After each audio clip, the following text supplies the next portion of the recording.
another Football Friday on News OK Live. I'm Mike Sherman, sports editor of the Oklahoman, here with a good portion of our college football coverage team. Joining us from the newsroom at 9000 North Broadway in Oklahoma City, right below me, Jenni Carlson, our columnist. Joining us from Austin, Texas, where she is spending the weekend with her friend who has a very eclectic apartment or house, OSU beat writer Gina Mizell. It's a fifth grade classroom. She's lying to us. Yes. And from his apartment in Norman, Oklahoma, is our OU beat writer Jason Kersey. Our OU coverage team and our OSU coverage team will be sitting this one out this weekend because the Sooners and Cowboys are not playing, but there's plenty of intrigue and must-see TV for everybody who has an interest in OU and Oklahoma State. And we'll start with that topic. Jenni, the coaching situations at three prominent football programs are, to say the least, unstable. Mack Brown at Texas. We have regents and big-time boosters threatening lawsuits in Austin. In Nebraska, we have secret tapes, 2-year-old tapes being leaked that expose Bo Pelini's love of the F word. And then, of course, in Southern California, General in Ineptitude by Lane Kiffin. My question to you is, what does all that have to do with us? Well, I think for a long time, those programs have been, sort of measuring stick programs for football teams here in Oklahoma. Obviously, the powerhouse that Oklahoma has been over the decades, they're their own measuring stick, and Oklahoma State in recent years has become more of a measuring stick for other programs. But when you look around the college football scene, historically, those are three teams that I think people around here look to and say, hey, we don't want to fall below these teams. Clearly, Texas, being in the same league in the last several decades, has only increased that. Nebraska for a long time with its history with Oklahoma, and USC being a power over a lot of years. And here all three of them are really having struggles. And, obviously we've been sort of caught up in the Bo Pelini tape. I'm still really interested to find out who in the heck, leaked that tape. I think it's intriguing, where'd that come from? But that aside, Nebraska has fallen. They're not the powerhouse they once were. USC is clearly on a slide, and it looks like Lane Kiffin is for sure out if the fans have any say-so. They're not showing up for games. And then if you look at Texas, it really seems like it's only a matter of time before Mack Brown is out. Does he last the season? I think that really depends on do they win some games here in the next couple weeks. But, I think if they lose badly to Oklahoma here in a few weeks, that could really be an end for Mack Brown. They might not go back to Austin with him, frankly. So, really interesting that these sort of measuring stick type of programs are all having struggles right now. And isn't it convenient for us that Gina Mizell happens to be in a fifth grade classroom in Austin, Texas right now, where she can kind of give us a reading, Gina, on what's the mood of Longhorn Nation? Is there picketing in the streets?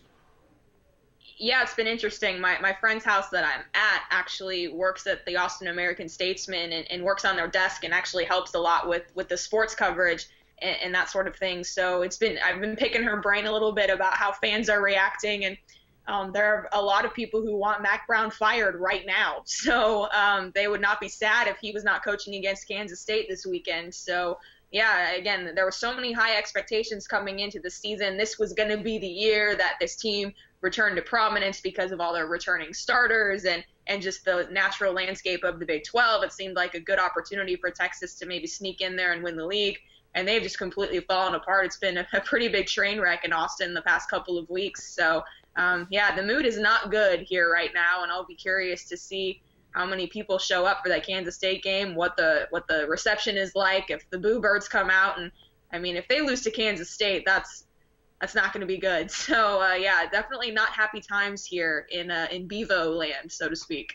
Complicating the matters, of course, is the success of Oklahoma State, a program that for a long time Texas really had an upper hand on, although the Cowboys will come to Austin in a couple weeks and be favored. Also complicating matters is the fact that Bob Stoops this week just signed another contract extension.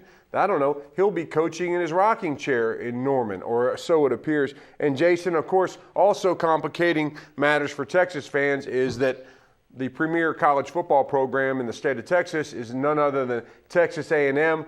Jason, what's the Sooner view of this? And what's the Sooner fan, when they see what's going on in Austin, what do they think, hope, and fear?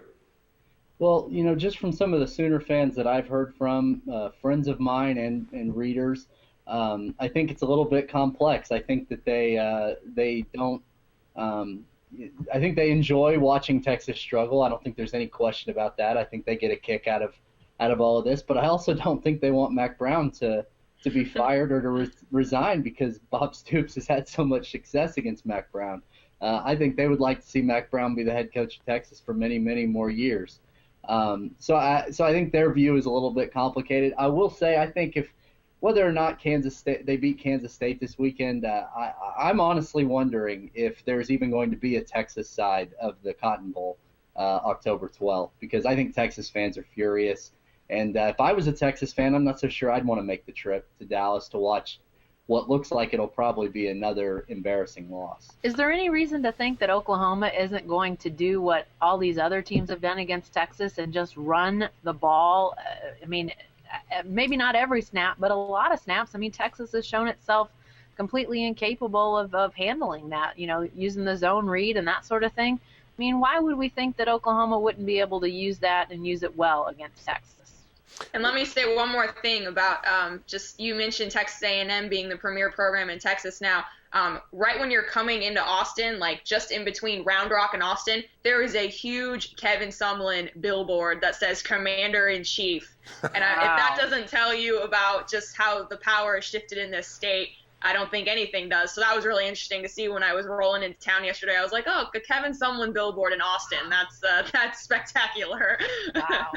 Well, the spectacular descent of the Cowboys has been really over time. Gina, we've all witnessed it. The Longhorns, since the advent of the Longhorn Network, have really become sort of a second-class citizen in the Big 12. They're getting drilled in the Cotton Bowl by the Sooners. They won in Stillwater last year, but lost 2 years ago in Austin to the Cowboys in a pivotal game that really helped propel the Cowboys to the Big 12 championship.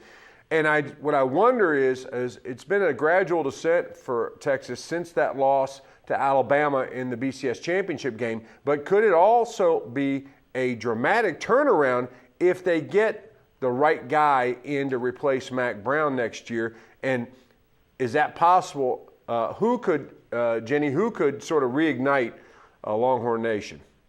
Well, this is a topic that Barry Trammell and I discussed earlier this week on the press row, and it's a topic that is getting thrown around by a lot of different people in a lot of different places. Obviously, hey, there's Jason sideways. Oh my. There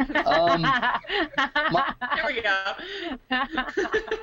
Sorry, I got distracted. I can't talk about Texas's new coach with Jason sideways.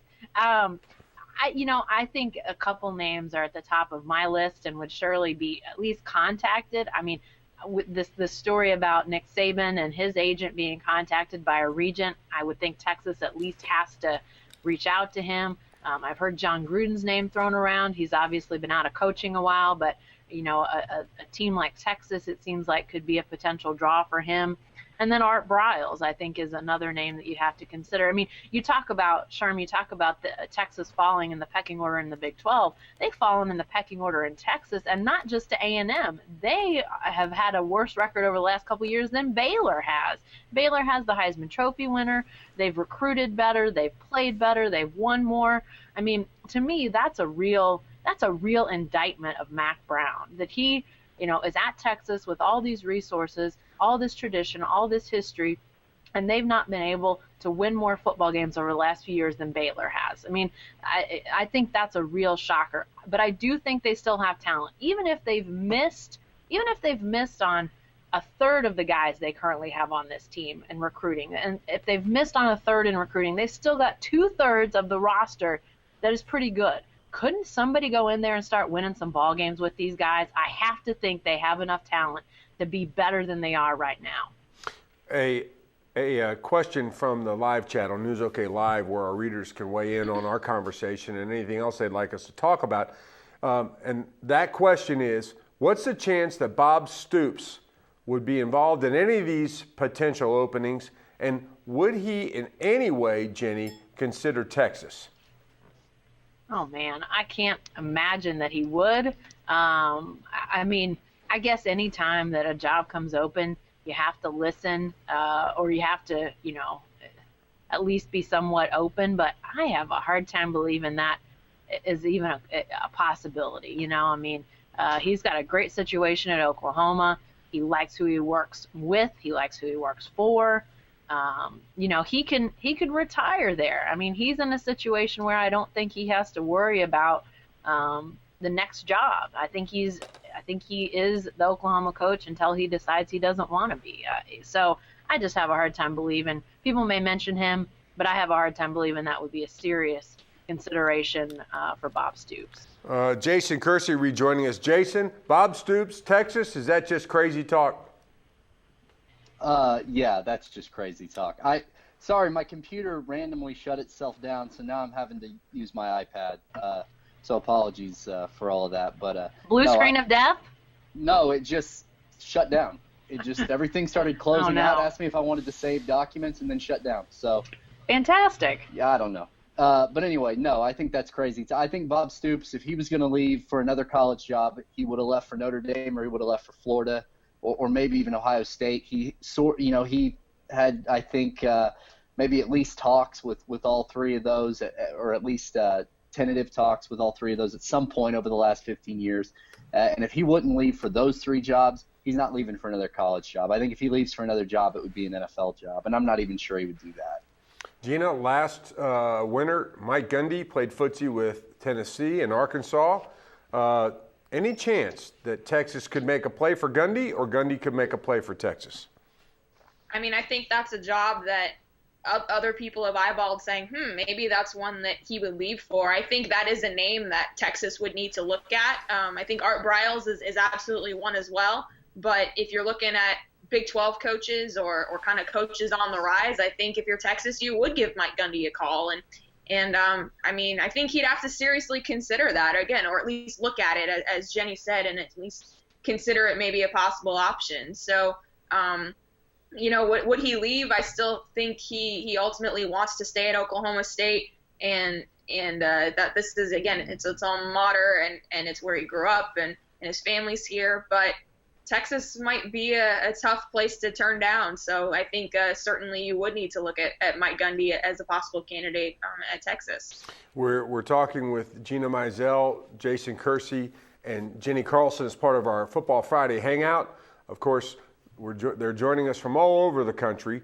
And in Gina's case, it looked like I'm getting darker. That fifth grade classroom that you're in, it's nap time right now, so they've shut off the lights. I'm trying to find a light, yeah. It's gotten darker in there, or it looks like Ask an OU question, and I'll try to find light. Okay, we're going to talk about the Sooners now. Actually, we're going to talk about the Sooners and Notre Dame. Jason, of course, the Sooners are idle this week, but must-see TV for the Sooners and their fans. Michigan State at Notre Dame. That's a game on NBC, 2:30 on Saturday. All kinds of interesting stuff. And you guys are going to watch it in preparations for your trip to South Bend, Indiana. Also want to put in a plug for something that we're going to be doing, you're going to be doing on your trip. You just don't know it yet. But we're going to really try to collect photos and stories from this trip, this adventure to one of college football's hallowed ground, South Bend, and the Notre Dame campus from our readers. Where there's a hashtag out there, OU versus VSND.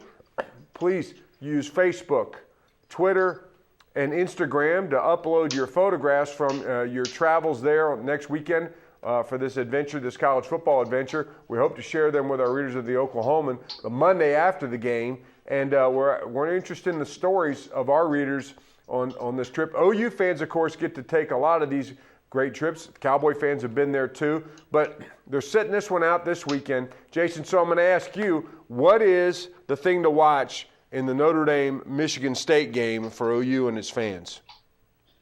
I think a couple of things to watch. One, I think to watch Notre Dame's run defense. It was so good last year. OU managed only 15 rushing yards on 24 carries last year against Notre Dame. And that's something that's obviously going to have to be different if they're going to have any chance to win this game this weekend or next weekend. OU has improved its run game significantly. We've seen that. The offensive line is bigger and looks better, looks maybe more capable of taking on that challenge. But they still haven't faced anybody even close to Notre Dame. So I think watching Notre Dame's run defense is something to keep an eye on. And then I think Notre Dame's run game, I think, is another thing to watch on the offensive side. OU's going to have to be able to slow down their run game. And that's another thing. Last year, their defense didn't play bad the whole game, but they gave up a couple of really big plays, and they're not going to be able to do that in South Bend. So I think watching Notre Dame's offense, how they're able to score, if they're able to score much on Michigan State, and that's going to be a good sign, I think, of how OU's going to be able to play against them. Jenny, what are you watching? Well, right now I'm watching Gina try to find light, and I think she's having to build a lamp, which she can't hear me talking right now. But anyway, I think I'm going to be paying attention to some of the same stuff Jason talked about, but ultimately my focus will be on that Notre Dame offense in terms of this is going to be the first really true test for Oklahoma's defense. They've obviously had 3 warm-up games for this that aren't nearly to the caliber of Notre Dame. I don't in any way think Notre Dame is where they were offensively a year ago. I don't think you can lose some of the weapons that they lost offensively and be where you were a year ago. But at the same time, I'm really interested to see what this Notre Dame offense can do, what it brings to the table, those sorts of things. I think it's going to be really interesting to see where problems could be presented to this Oklahoma defense, which, like I said, they haven't been tested yet. It's going to be a huge test for them on the road against a caliber team that is going to bring something pretty good to the table. Let's stay on OU Notre Dame for a couple more seconds, Jason and Jenny. Of course, last year there's a lot of talk this week about last year's game already, and that it was 13-13 into the fourth quarter. A lot of Sooner fans, even maybe Bob Stoops, are sort of saying, well, that really wasn't a game not indicative of 30-13. It got away from us at the end. Did the James Harden trade announcement, is that really when the Sooners lost their momentum? And that's the day it happened. And is there any way they can blame it on Sam Presti and the James Harden trade announcement? And if not, what?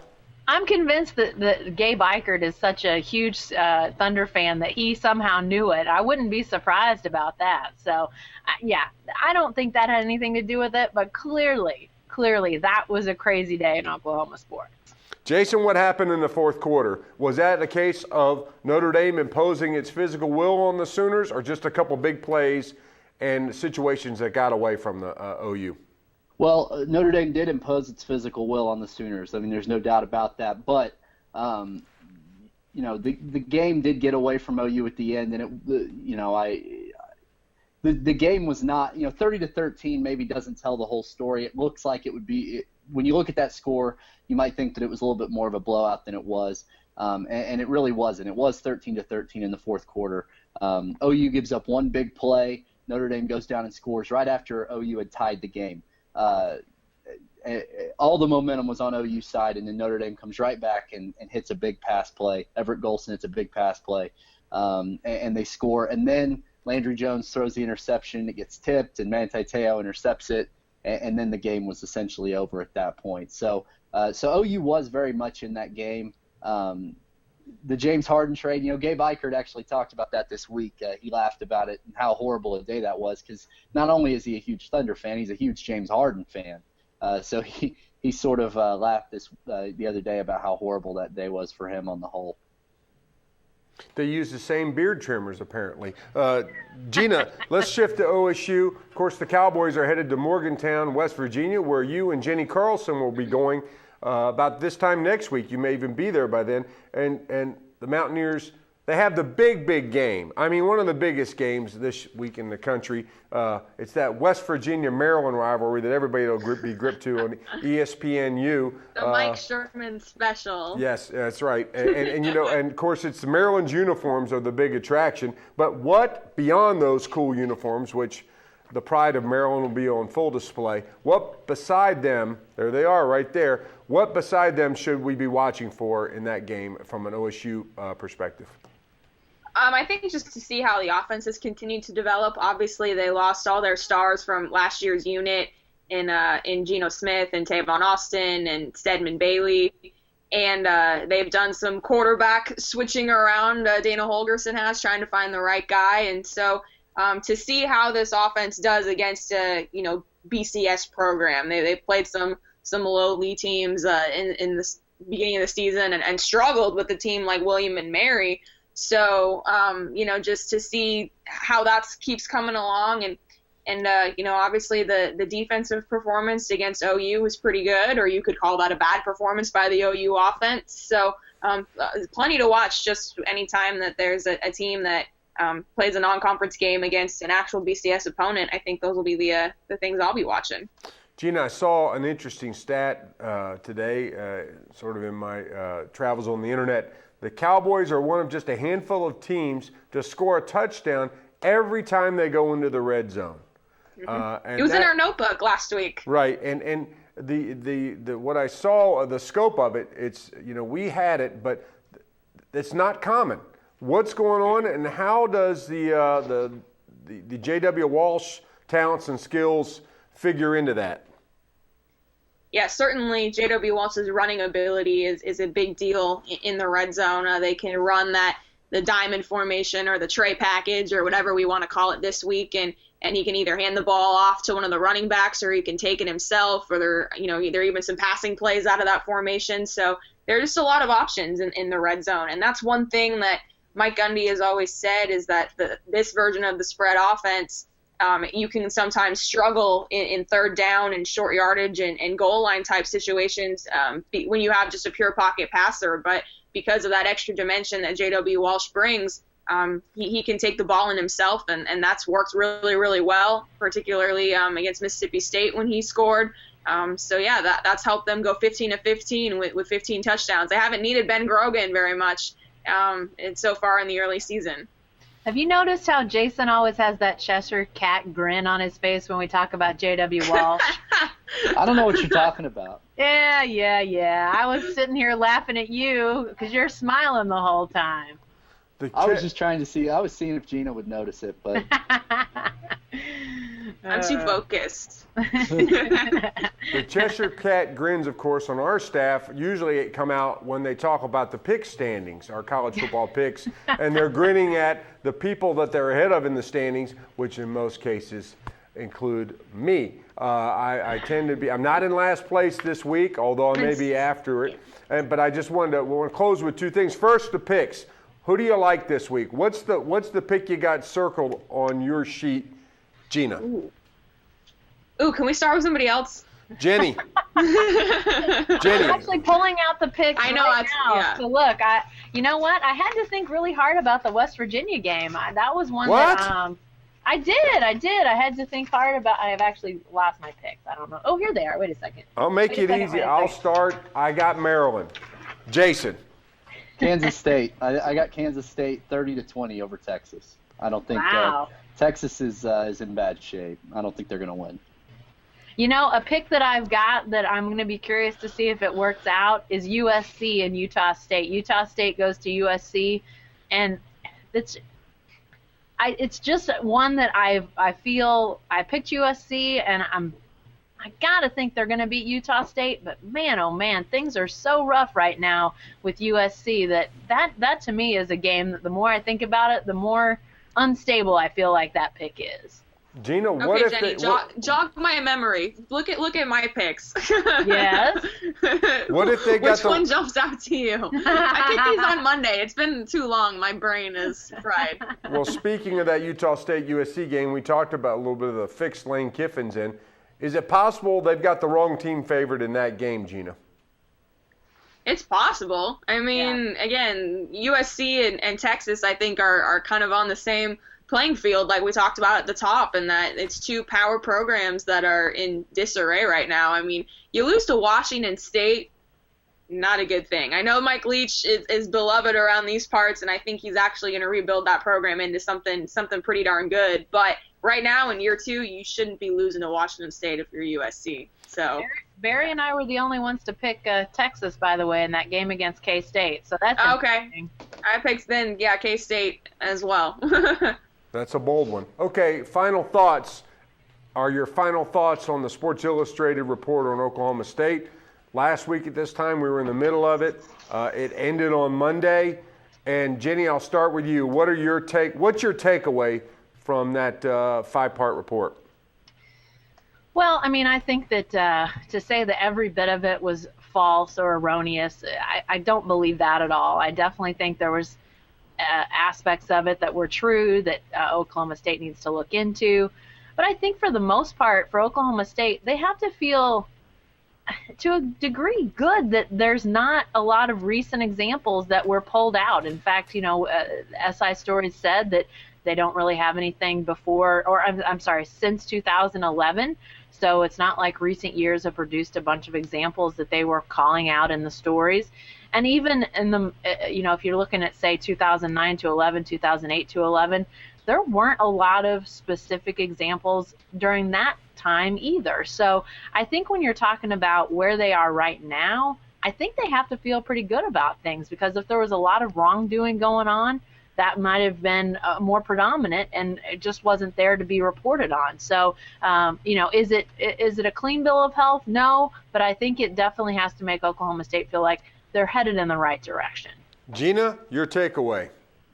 I agree with Jenni. I think if nothing else, and we've talked about this quite a bit over the last week or so, that this gives Oklahoma State a chance to look in the mirror and to do their own internal review and to figure out what's worked well and what's continuing to work well, and then maybe to make some adjustments. I think something like the drug policy, which is a athletic department-wide drug policy, maybe that needs to be tightened up a little bit. Maybe they need to have a different counselor in there besides Joel Tudman, someone who's a little bit more qualified for that spot, and maybe some support staff stuff. It never hurts to look at academics and make sure you're doing everything that's possible there. There's no shame in maybe looking at a program that reaches out to former players. Jenni talked about that in one of her columns this week, just kind of a connection base with players and making sure that they keep in contact. So I think you're absolutely right, Jenni, in that OSU has to generally feel about where they are at this current state of time, but again, maybe just a chance to look at some things and figure out what they could maybe do better. You can always do better, so this gives Oklahoma State a chance to look at what they could specifically do to improve. Jason, you had some contributions to that series for our coverage of it. Of course, you contributed a sidebar on the drug policies, but for the large part, you were consuming it as a reader. What was your takeaway? Just sort of echoing what they said. I think that to pretend like it was all false is probably naive, but I didn't see very many smoking guns in those 5 stories. I thought it was a lot of hearsay, a lot of disgruntled former players, a lot of people with axes to grind, and then even in the 5th part, they talked to Herschel Sims about he was cast aside. Well, I mean, he did something illegal and got kicked off the team, and I would think a lot of the point of the series was that they looked the other way on things like that, and that's a case where they clearly didn't.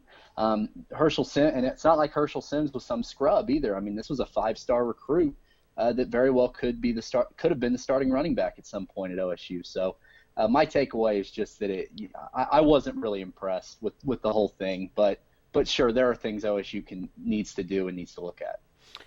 This time next week, you guys will be in Morgantown or South Bend, Indiana, or on your way. Gina, Jenni, where will you be and where can we catch you? Some Starbucks, or is Gina going to stay with some friend's house in Pittsburgh? I don't have any friends in Pittsburgh. Well, we're going to be in the air, right, Jenni? I think so. We leave early, but I'm not sure we'll be there by this time. So we might. It's a long voyage. Wi-Fi on the plane. They have that now. Jason, where are you gonna be this time next week?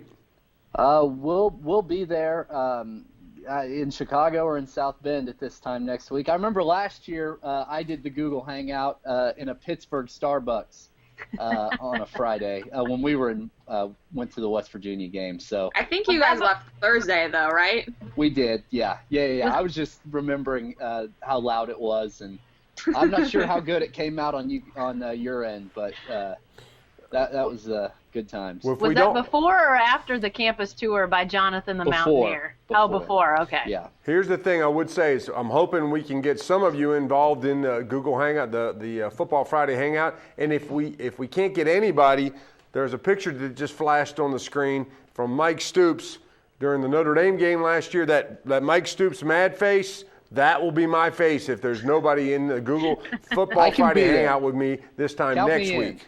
Count me in. I'll be there. Good. But for now, that's all for this edition. You can stay with the best coverage team every day at News OK and every morning in the Oklahoman. Thanks, guys.